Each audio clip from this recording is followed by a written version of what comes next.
Doutora Gisela Grande, especialista em cirurgia bucomaxilofacial. Doutora Catra Itápia, especialista em endodontia. Doutora Karine Betiol, especialista em periodontia. Seu novo sorriso está no Centro Odontológico 590, Avenida Carlos Ruber, 590.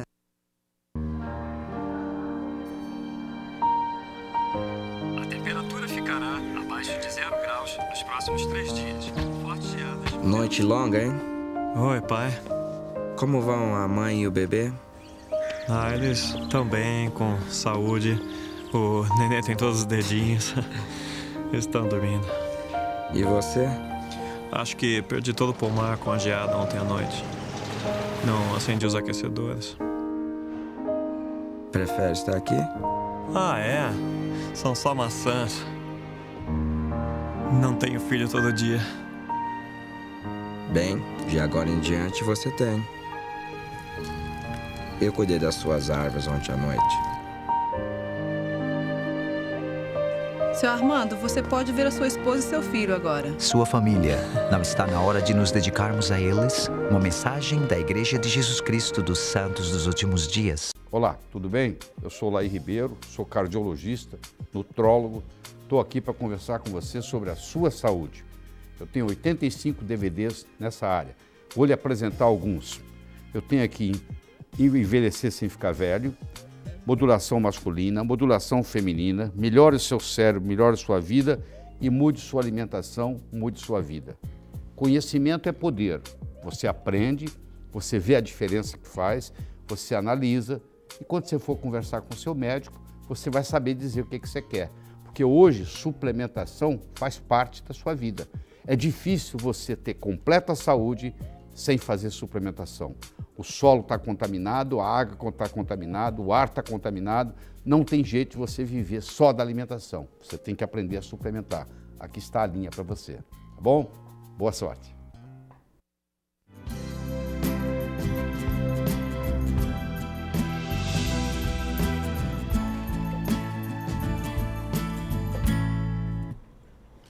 Olha, se você está nos acessando agora, nós hoje estamos falando sobre uma coisa da qual eu não sou perito, não sei fazer. Tá vendo? A gente sempre aprende nesse programa, Miguel. Eu e tu, principalmente, a gente sempre aprende. O problema é que eu já passei da hora, né?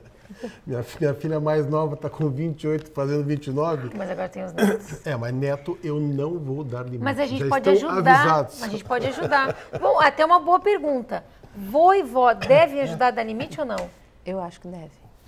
Eu acho que nós temos um papel no qual não é o papel da mãe, não é o papel do pai, mas eu acho que a gente tem uma grande vantagem, que nós temos a experiência de vida, a experiência de haver já criado os nossos filhos, de poder enxergar o que a gente errou, o que a gente acertou, mas eu acho que os avós podem sim dar limites. Eu me imagino, às vezes, conversando com a minha neta, né, que hoje eu tenho uma neta, e, por exemplo, dizendo para ela, filhinha, olha, eu acho que seus pais estão certos, você precisa entender que se eles disseram que você não pode fazer isso é porque é o melhor para você, eu acho que você deve respeitar sempre a conversa com a sua mãe, ela sabe o que é melhor para você.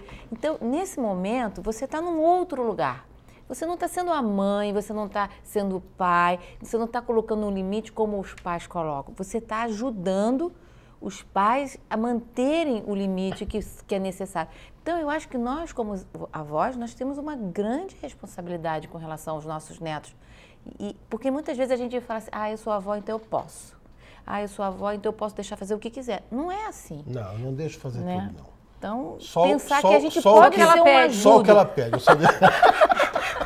Eu já imagino. Mas a guriazinha me olha e me chama de vovozinho, tu quer que eu diga o que e ela pra fala assim, vovozinho, e aí pronto. Ela entra na clínica, abre a porta, tô atendendo consulta, ela bota a cabeça assim, oi, vovozinho. Essa é a senha mágica dela. Pode fazer o que quiser. Tá, mas assim, tem vô e vó que batem. Não, gente. Se não, acho que esse tipo de limite que eu tô falando, entendeu? Se a gente não deve bater nos filhos e bater nos netos... Vamos falar sobre isso. A gente, como pediatra, bate em filho ou não bate em filho? Não, nunca bate em filho. Como psicóloga, bate em filho ou não bate em filho? Eu acho o seguinte, quando a gente bate nos filhos, é porque nós perdemos o controle. Então, a questão é nossa, O problema é nosso. Não é da criança. Não é da criança, porque a criança desafia. Por exemplo, crianças hiperativas são as crianças que mais apanham. Isso está mais do que comprovado. Agora, como lidar com a criança hiperativa? Eu como mãe, eu tenho que descobrir qual é a forma que eu vou lidar com uma criança hiperativa. Geralmente, é da base da negociação. Se você ficar quietinho aqui, você vai poder fazer isso, você vai poder fazer aquilo, vamos fazer assim, vamos conversar. Então, o descontrole do adulto é que leva ele a bater na criança. E sabe que eu ganhei 2 netinhas ao mesmo tempo, né? Com uma diferença de 10 dias. É interessante que eu descobri, tu como pediatra vai poder explicar isso bem, que elas têm personalidade dentro da barriga. Sim. A que nasceu primeiro lá na Califórnia, ela já se mexia, que a minha filha achava que ia quebrar as costelas dela. Mas assim, ela filmava a barriga dela, tu via passar braço, passar perna, uma coisa. Ela hoje é uma criança hiperativa. Olha, ela passa o tempo todo e mexe braço, perna. A da filha daqui, a Nicole, ela já era paradinha. Então dizia assim, Aninha, a hora que mexer me avisa. Mas não tô sentindo mexer não, mãe. E ela continua sendo tranquilinha. Já vem com essa personalidade? Uma parte é inata, né? É. Uma parte é aprendida, uma parte é absorvida do meio, né? Então, a gente está em constante desenvolvimento, né? Mas aqueles primeiros anos ali são os anos fundamentais. É onde a gente vai, a partir daí, vai criar estrutura emocional para... Uma criança hiperativa, tem como acalmar? Tem. Como é que tu faz para controlar? Porque tem. assim, ó, eu nunca bati, tá? Eu realmente não conseguia bater.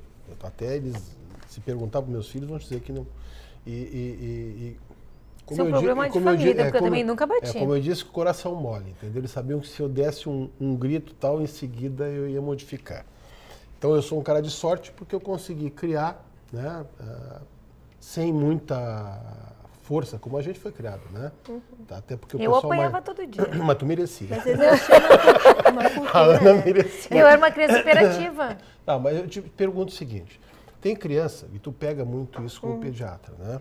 Tem criança que não adianta tu dizer, tô te falando porque a gente enxerga isso, Sim. tá? Fulaninho para, fulaninho não para, fulaninho para, fulaninho não para, fulaninho para, não para, assim, como é que tu faz para segurar? Que tipo de barganha tu vai fazer? É que essa ordem Você do para a criança. essa ordem do para também já é uma ordem meio ambígua, né? A criança, assim, até os 3, 4 aninhos, ela não consegue entender muito bem a outra pessoa, por que ela não pode. Às vezes ela até entende, mas ela esquece. Então, a gente tem que estar constantemente explicando o motivo, né? Não põe o dedinho na tomada, tu vai te machucar, a mãe não quer que tu te machuque. Vamos brincar com esse outro brinquedo. A gente desvia a atenção, né, para as coisas que são positivas. A gente tenta, assim, chamar a atenção para outra coisa, né? Não bate no teu irmão, vem cá brincar com a mamãe, vamos ler esse livrinho, né? Geralmente, quando a criança está assim, tá batendo no maninho, tá repetidamente indo botar o dedinho na tomada, ela tá tentando chamar atenção por algum motivo, né? Então, a gente, aos pouquinhos, a gente vai ter que ir até a criança, né? A gente vai ter que abaixar o nível dela, olhar no olhinho dela, entender o que está acontecendo, porque a gente que é o adulto, né? Exatamente. A criança não... E é algo muito interessante, porque dá trabalho. Dá trabalho, Você conseguir fazer toda essa relação com a criança, por exemplo, você fala para. Na realidade, você precisa ir até a criança e parar o que ela está fazendo. Sim. Porque às vezes é um risco. Então não adianta só você falar para. Você tem que trabalhar em cima disso. Você tem que ir até a criança e mostrar para ela, tirar ela daquele lugar. Tirar daquele lugar de risco. Porque quando a gente fala sobre bater as palmadas, eu volto na escola e percebo uma situação muito interessante. Às vezes nós recebemos na escola uma criança de 2, 3 anos de idade e a mãe fala, porque ele é muito difícil, ele é terrível, ele não obedece. Pô, já rotulou. Mas na escola a criança é ótima. Na escola come. Aí que tá. E ninguém levanta a mão para bater numa criança na escola. Na escola e às vezes exatamente. Às vezes a criança fica lá o dia todo, no horário estendido, no horário integral, e a criança, mas meu filho não come em casa. Como não come se na escola ele consegue comer bem? Mas ele não dorme. Como é que ele consegue dormir na escola? Porque a escola tem uma rotina, né? E existe uma, digamos assim, uma regrinha que eles vão aprendendo. Então, às vezes, uma mãe perguntou uma vez para mim, vocês castigam as crianças aqui? Eu falei, não, nós não castigamos. Mas eles usam uma palavrinha que ele já falou em casa, time out, que é uma palavra em inglês que significa... Castigo, né? Não, aí que mas tá o detalhe. Time out não, castigo. Castigo você usa uma outra palavra.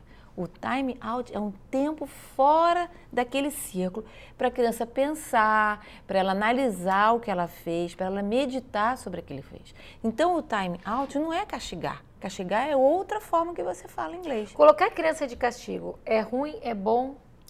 É uma forma da gente conter, né? Ou da gente limitar uma atitude errada, né? Então não é ruim. Não, castigo é melhor que bater, Eu diria assim, em vez da gente colocar a ideia de castigo, eu preferia fazer uma tradução bem ao pé da letra do inglês.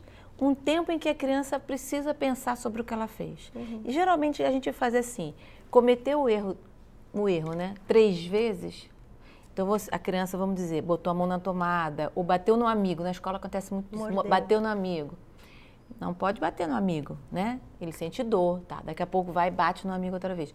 Na 3ª vez, você consegue colocar em time out. Seria o mais apropriado de você botar em time out. O que seria?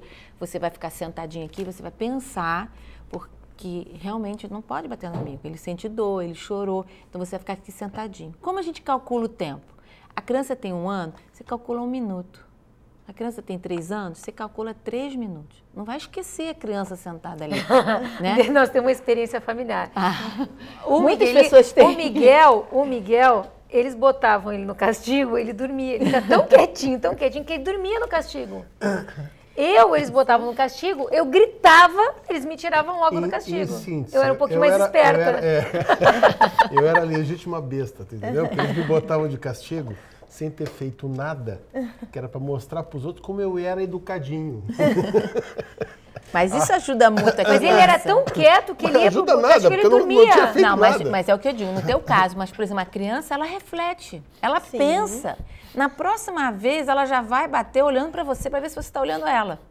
E é nesse momento, é nesse processo que você vai trabalhando com a criança, que a criança vai aprendendo que o mundo não está em função dela. Tá, então eu parei. Com 1 ano, 1 minuto, com 2 anos, 2 minutos, com 3 anos, 3 minutos, vai aumentando. Vai aumentando. Tá. Que é o que eles têm, o limite que eles aguentam. É o limite que eles aguentam, né? Alguns estudos já foram feitos sobre isso. É que mais tempo do que isso daí já perde sentido. A criança começa a se distrair com outra coisa. Eu dormia porque me esquecia no canto. Exatamente, se distrai com outra coisa. Para mostrar como era engraçadinho. Eu, como era hiperativa, eu gritava tanto que eles não conseguiam deixar nem 1 minuto. Não ficava nunca. Eles me põem no castigo, eu gritava. Mas aí, eu saía do castigo. Mas aí é outra coisa que você quebra a questão do limite. A partir do momento que você disse não... Por isso que ela não tem limite até hoje. Viu? A partir do momento que você disse não, irmão, mas pensa antes de dizer o não, não é mesmo? Sim. Porque se você disse o não, aí você aguenta. Você só vai comprar a briga que você conseguir comprar, né? Exatamente. Então, e depois que é o não, é não. Mas quer ver que coisa engraçada, Bruna? A minha netinha, eu raras vezes tive que dizer não para ela. Eu brinco, mas tal. ela é muito educadinha. Tu sabe que tem... Eu fui lá na casa... Quando eu disse 1 ou 2 vezes não, Alice, isso não, ela me olha e nem chega perto. Tu sabe que na casa dela, eu fui lá visitar o Bernardo, quando nasceu, na casa dela, no corredor, tem uma almofadinha. Quando eu olhei aquela almofadinha, me cortou o coração. Tem almofadinha no corredor. Que ela sabe que se ela fizer alguma coisa errada, ela vai ter que sentar lá para pensar. Às vezes ela bota as bonecas lá na almofadinha. Exatamente. Ela bota as bonecas de castigo. E você vê a criança maior... Não faz mal deixar aquela almofadinha lá, então. Não, pode deixar, para ela saber que se aprontar, ela tem uma almofadinha para pensar. Olha, eu vou dizer uma coisa para vocês, que é, às vezes, até um pouco pesado, mas é uma coisa real. Se nós não frearmos os nossos filhos desde que eles são pequenos, o mundo vai frear. Não, vão sofrer muito mais. Por meio de 3 instituições. Cemitério, polícia e hospital. É duro ver que nossos filhos estão sendo freados por meio dessas instituições. Para isso, nós precisamos, né, pouco a pouco, mostrando para eles em que, para eles viverem em sociedade, para eles viverem no mundo, eles precisam lidar com as frustrações do não. Quando eu digo não, não é exatamente na palavra não, mas naquilo que lhe é negado. Então, por exemplo, você pode deixar uma criança, você que é uma excelente dentista, comer bala o dia inteiro, chocolate o dia inteiro, dormir sem escovar o dente? Não. Então você está dizendo para ele, para a criança, que aquilo precisa ser negado para ela. Porque futuramente ela vai ter um dente bonito, admirável, ela não vai ter que ir ao dentista, tomar anestesia, fazer um canal, fazer uma obturação. E bem explicado, sabe que isso funciona muito bem. Sabe que na época que eu estava na faculdade, nós morávamos junto e o Vitor era pequenininho. Sabe que o Vitor tem os dentes, nunca teve uma cárie, e ele cuida. Eu me lembro que ele tinha uns 7, 8 anos na Páscoa, né, Mi? A gente levantava de noite, ele estava escovando os dentes 3, 4 horas da manhã. Dizia, Vitor, quem está escovando agora os dentes? E que eu comi chocolate. Mas o Vitor é virginiano, né? Nossa, ele já é de abriu um o armário capricho. do Vitor? O armário do Vitor é tudo impecável. Virginiana também. Impecável. Impecável. Nossa, mas assim, olha, mas explicando quando você por quê, explica, porque você está mostrando para a criança na hora, ela não entende isso. Mas com o passar do tempo, né, com o movimento da educação que você vai dando para a criança vai entendendo que você, no fundo, a única coisa que você está fazendo é ver o bem-estar dela. É que ele tinha, você foi uma época tanto dela que Exatamente. é tão importante para você que ela seja uma pessoa adequada, Exato. razoável, educada, querida, que você está dizendo para ela não agora. Às vezes eu tenho muito estava na medo. faculdade e eu tinha tempo e paciência e queria explicar aquele assunto para alguém, entendeu? Como eu era o menorzinho que me escutava, eu podia explicar bem para ele. Eu vi que isso realmente funciona. E eu fico às vezes muito preocupada quando eu escuto assim, porque ela é uma mãe tão boazinha, tão boazinha. Eu fico às vezes preocupada com esse boazinha. Porque às vezes a gente não pode ser tão boazinha assim, entendeu? Às vezes a gente tem que ser firme. Sim, boazinha não significa firmeza, não significa violência. Sempre deixo bem claro isso. É o papel como educador, na Exatamente. verdade. A gente tem uma função de educador. Mas quando tu a gente consegue fazer isso desde pequenininho, desde meses? Não, quando a coisa é natural na família, ela não fica uma prisão, né? Exatamente. Ao contrário, é uma liberdade. É uma liberdade. Você está criando uma criança livre e independente, porque ela sabe se controlar. Quando a criança nasce, ela vem com todas as pulsões afloradas. Ela não tem limite nenhum, zero, né? Então, você vai dando a ela esse limite, ela vai se constituindo, ela vai formando a personalidade dela baseado nesse limite que você vai dando para ela. Então, ela consegue lidar com as frustrações que serão geradas futuramente quando não chegar. Por exemplo, um adolescente, um rapaz, no qual a namorada terminou com ele. Como o rapaz vai poder lidar